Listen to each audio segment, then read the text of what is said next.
क्या आजम खान जेल से बाहर आने वाले हैं? क्या आजम खान को लेकर अखिलेश यादव और समाजवादी पार्टी बड़ा फैसला ले सकती है?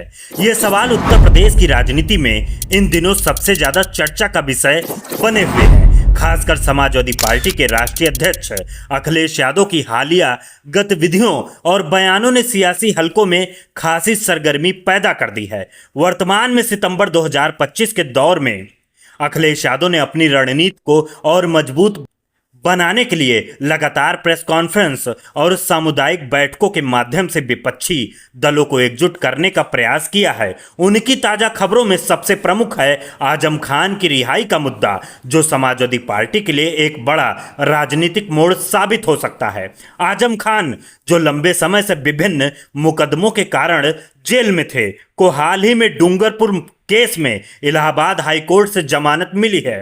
हालांकि अन्य मामलों के कारण वे अभी जेल से बाहर नहीं आ पाएंगे, लेकिन यदि सब कुछ ठीक रहा तो वे जल्द जेल से बाहर आ सकते हैं। अखिलेश यादव ने आजम खान की रिहाई को पार्टी की मजबूती का प्रतीक बताते हुए कहा कि यह न्याय की जीत है और भाजपा की साजिशों का अंत।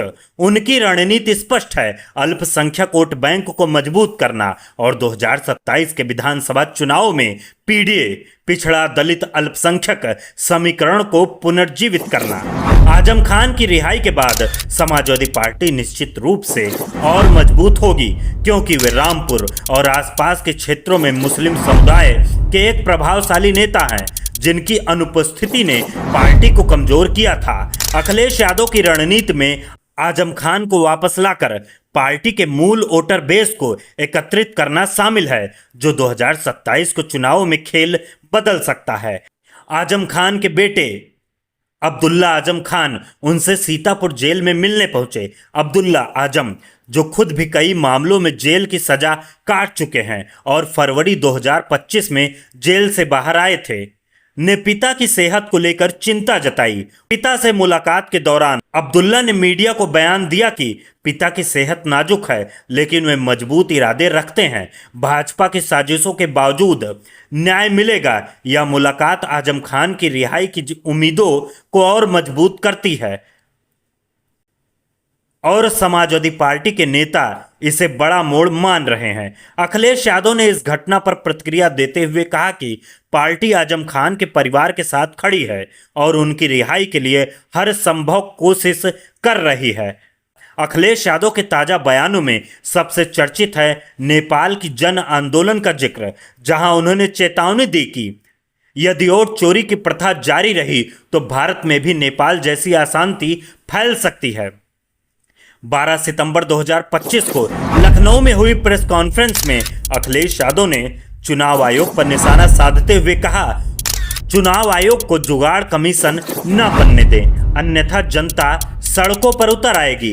यह बयान उनकी रणनीति का हिस्सा है, जहां वे लोकतंत्र की रक्षा के नाम पर विपक्षी एकता को मजबूत कर रहे हैं। इसी कॉन्फ्रेंस में उन्होंने योगी आदित्यनाथ सरकार पर तीखा हमला बोला, कहते हुए कि उत्तर प्रदेश में कानून व्यवस्था का अंतिम संस्कार हो चुका है।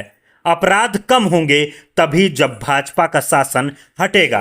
अखिलेश यादव ने महाकुंभ स्टाम्पेड की घटना का हवाला देते हुए कहा कि विश्व स्तरीय व्यवस्था का पर्दाफाश हो गया है, सरकार ने लोगों की जान जोखिम में डाली। यह हमला उनकी रणनीति को दर्शाता है, जहां वे विकास और कानून व्यवस्था के मुद्दों पर भाजपा को घेर कर अपनी छवि को मजबूत कर रहे हैं। आजम खान का जिक्र यहां भी आता है क्योंकि अखिलेश यादव ने कहा कि भाजपा ने आजम खान जैसे नेताओं को फर्जी मुकदमों में फंसाकर अल्पसंख्यकों को दबाने की कोशिश की, लेकिन अब न्याय मिल रहा है।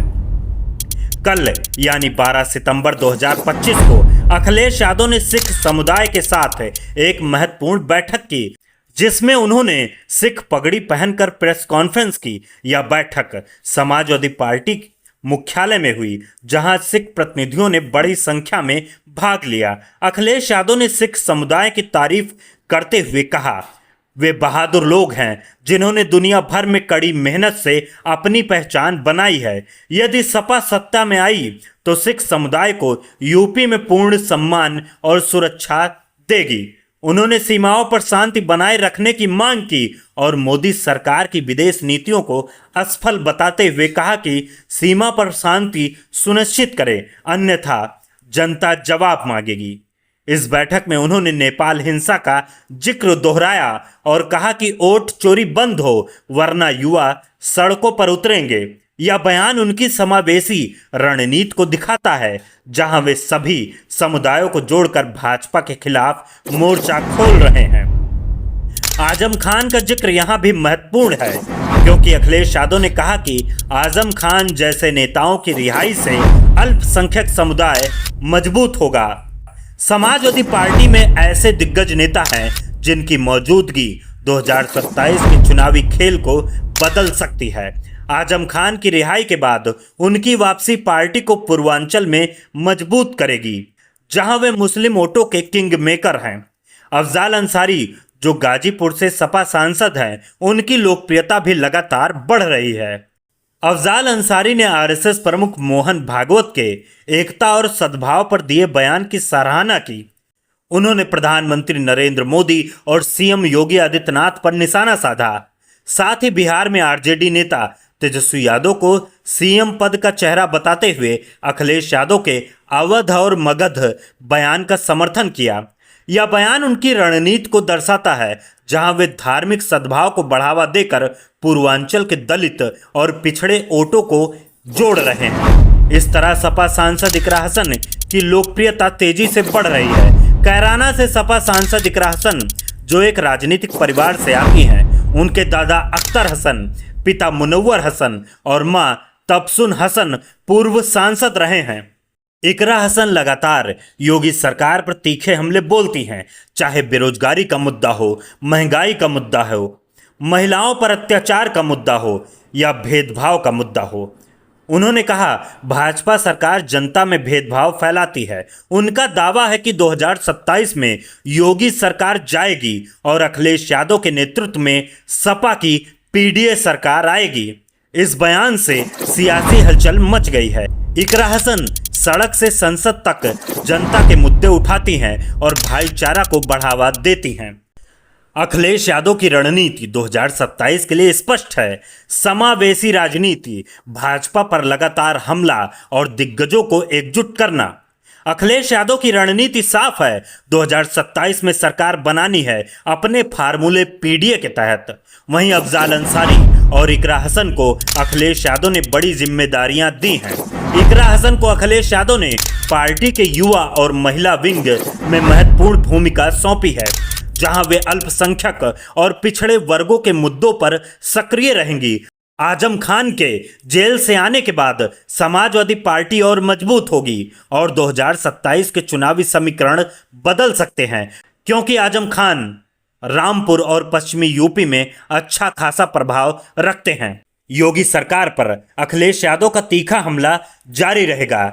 जैसे हालिया बयान में भाजपा ने कानून का अंतिम संस्कार कर दिया। सिख समुदाय के साथ बैठक से उनकी समावेशी छवि मजबूत हुई। कुल मिलाकर आजम खान की रिहाई से सपा न केवल मजबूत होगी बल्कि 2027 का चुनावी परिदृश्य बदल देगी।